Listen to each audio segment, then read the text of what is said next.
Oh, it's Allison Meehan with Tracks and Roots. So I'm just trying to do a number of videos now just about what's going on with Tracks and Roots and about being a content creator. So this will be a new, kind of a new subset of our channel. But so one of the things I'm finding that can be really hard about Tracks and Roots is a big part of, there are a couple of reasons why I wanted to start Tracks and Roots. One was to be around for my kids more. I didn't want a Monday through Friday in-person job where I can't control my schedule or anything like that. But and then two, another reason is obviously this is my passion, right? This is my life. Like being outside in the woods and connecting people to nature, teaching survival skills, teaching foraging, herbal medicine, all that. That's my passion. Of course it is. You wouldn't want to do this without having it be your passion. And I guess the third reason I could say, the third reason is I love being outside. So I wanted to try to get outside as much as possible.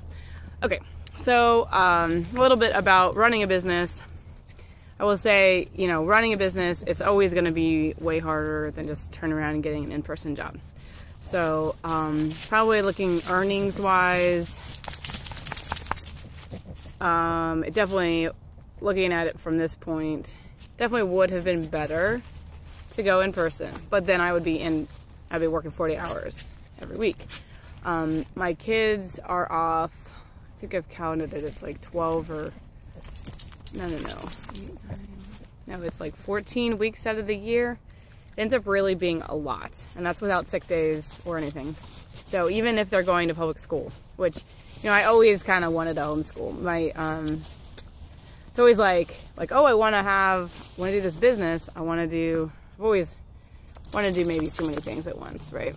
I want to homeschool, I want to run my business, I want to write books, and then sometimes I even fantasize about waking up and going in to the 9-to-5 grind, which I know a lot of people want to escape it. When I had a 9-to-5 job, though, I always loved it. Loved it. The only point I didn't anymore was just when I was super exhausted. I had a newborn. I had a job where I had to travel overnight frequently, and my husband's career is not compatible because he works shift work, so it was not compatible. So it was really stressful and very hard, and that's why eventually I was like, I just can't do it anymore. And then, the other thing, I wanted my kids to be outside. That was that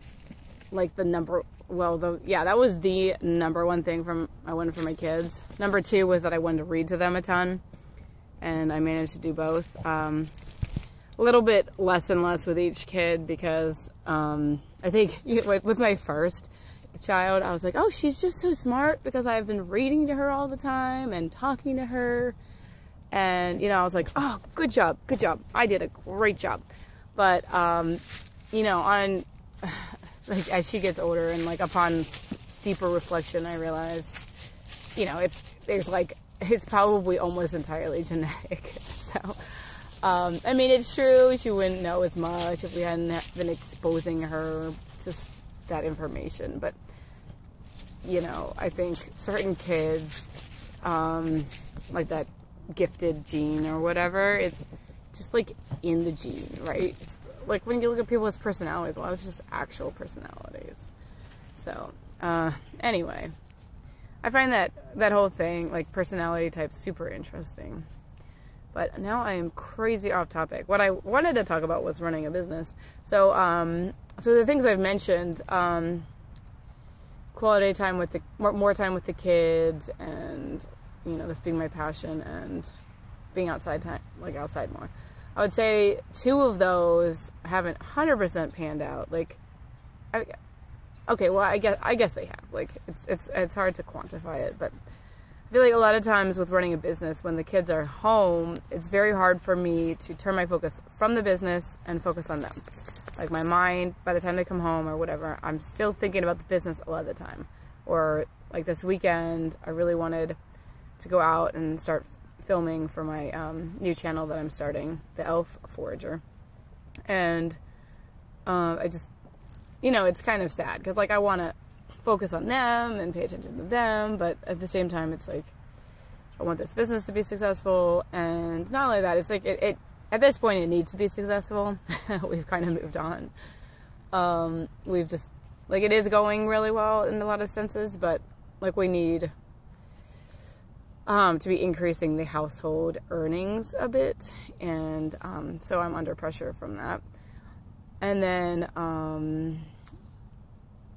okay, so for for getting outside more, though, like, that's definitely panned out. Like, yeah, of course. I mean, it motivates me to keep foraging. We'll go to parks and forage as a family.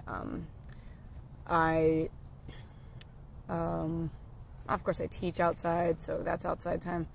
So in general, I'm probably outside more, let's say. More because of the business than I would in a 9-to-5 job. Okay, but, I mean, that should be obvious. Most 9-to-5 jobs are going to be indoors. So, and you know, it depends on what business you're starting to. Like, there are plenty of businesses that you can be inside the entire time. And I do obviously have to still spend time on the computer. I set my company website up on WordPress about 8 years ago. And WordPress is just not a good platform anymore at all. So had a lot of problems with that recently, and it's very clunky, has a lot of old plugins and things going on. So now I'm going to switch over to either Squarespace or Wix. I've set up a website before with Squarespace, so I think it's actually going to be pretty easy. So I'm not really that worried. But it's just something I need to do. And now that it's winter, it's a good time for me to just, you know, get through it and set it up. Because we tend to teach way less in the winter. Mostly the weather is more unpredictable. People tend to not like cold weather for being outside and hiking. And so it's like, if I'm not going to have a handful of people in the class, there's no reason to run it. I don't mind running it if it's like 5 or 6 people, but if it's like 2 or 3, there's no real point in doing it. And there's plenty of other things I need to focus on. But anyway, yeah, so you'll see a handful of videos coming out just about running a business, because I know what I'm doing is very unusual, I think it's unusual. I mean, people will tell me it's unusual. I think in the Richmond area, it's very unusual. I mean, I see people online doing somewhat similar things, but I guess I don't know any moms. I definitely don't know any moms in Virginia doing what I'm doing, where I'm teaching survival and foraging and all of this. I don't think so, yeah, but I think if you go other places, you will. And also, well, with my school, I wanted to keep it small because for management purposes, I didn't want to hire like 10 or 20 people and do summer camps. I just think that would be hard, and then I would definitely be looking at a 9-to-5 job, which, I mean, I wouldn't mind. Oh, dogs, they're wrestling. I really wouldn't mind 9-to-5 if my kids are old enough and they're at school, or if I was sure it was gonna like earn enough for it to pay for itself. You know, I would not mind hiring a bunch of people and doing summer camps and all kinds of stuff. But I'm a little bit of a risk taker because I started a business, but I'm not like a huge risk taker. We started this business with, I think the first thing I did was I paid $350 for a course on how to set up a blog. That was the first thing I did. And that was very nice, very good course. I also read a free ebook on how to start a blog.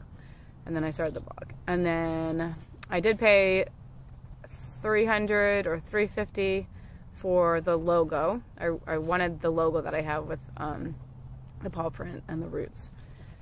And then maybe $300 to set up WordPress, or maybe $400. So I guess all in all, it took maybe, would that be like a little more than $1,000 to start. Things might be more expensive now. One thing I would recommend, like if you're trying to start a business, start with anything free online. All of these online courses on how to launch courses or courses on how to run a business, they could be so expensive. And I guarantee you can find all of that information on YouTube or somewhere else. And you might as well just attempt to learn as much as you can first. But what I do now mostly is I try to watch different YouTube channels for motivation and like advice on advertising or advice on how to get monetized on social media, stuff like that. So I'm just trying to learn that way. And I have in the past signed up for some classes, but it's just like, it's crazy stressful because you sign up for somebody's class and like you're paying all this money, and then like you feel like you really have to launch this thing and they tend to push you. Like this one guy, he had the the railroad track method, which is where you like only do as much of your course as you need to put out at a time. So a lot of times I feel like these course content creators, not all of them, but a lot of them don't have kids, or like they're super young, or they just, you know, they're in their 30s or whatever, but still don't have kids. But like that's just not gonna work for like a mom of 3 when I'm home with the kids for 12 weeks over the summer. I mean, honestly, most careers don't work with kids, and I don't understand how women do it, other than, I mean, daycare. Obviously, a lot of moms will do daycare or nannies, but a lot of careers just aren't going to work. And so that, like, the idea of just doing a little bit of your course and sticking it out there, I just don't like that. And somehow, for me, like, if there's too much pressure to do something, I don't do it. Like, I shut down really fast, and I'm like, oh, like, I just don't want to do it. I get, like, this weird resistance to it. It's better if I do it very organically. Like, I'm going to do what I want, when I feel like it, to some extent. I mean, I'm going to try to wake up. I have some mantras that I say to motivate myself. But, like, one is, hold on. I got this from somebody else, but it's, fuck your mood, follow the plan. So I wake up and tell myself that every morning. Fuck your mood, follow the plan. And I tend to be like the worst person in the world at following my plan. One of my friends is always getting on me about it, so it's kind of funny.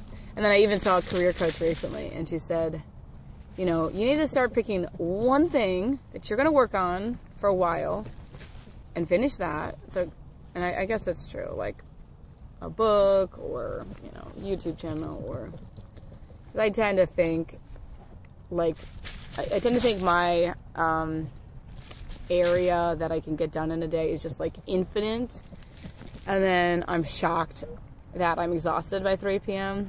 So most of the time, like, why do I think I can get like a million things done? I have 3 kids. Ideally I'd be cleaning up every single day for 2 to 3 hours when they're at school and like running errands, and then I have maybe a couple hours to exercise, or an hour, but not sitting and working on growing a business for 5 hours. And so, yeah, I mean, the kids are basically a job and a half, like probably a 60-hour-a-week job. And then the business can be, any business, it can be what you make of it. But now, you know, my youngest is in 1st grade, and I feel like it would be nice if I was very consistent with working on this, and just like slow, steady, you know, we're gonna, I mean, the point of the business is to teach people about like nature awareness, wilderness survival, foraging, and the point of that is to get people to care about the environment. It's not just like, let's go have fun in the forest. It's like, people who are more outside, gardening, foraging, camping, all that, they tend to care more about the environment naturally. It's not like across the board that everybody will, but you still have to know what things are going to be good for the environment, what things are bad. Like, there's a lot of confusion about the things that are really bad. And so I hate to, like, I'm not trying to, like, I don't want to be the kind of person who's hitting people over the head with it, though. Like, you can find that information all over the place. Tracks and Roots is supposed to be largely just getting people connected to nature again. And I feel like through that, people start to care. But I could throw in some videos about, you know, ways to lower your ecological footprint. I know a lot about that. I studied environmental policy and planning in school, so that was basically the degree. The degree, it had all of the same requirements as urban and regional planning, and I chose to do the environmental policy and planning one because I wanted to work for the environment, of course. So anyway, but they're the same, or really the same degree. So, you know, there's urban planning classes too, all of that. All right, that's enough rambling for me now. I'm ready to move on. Maybe I'll get a quick run in and maybe I'll post a video later. Not this one. I don't think this one is good enough. I don't know. We'll see what I decide later. All right.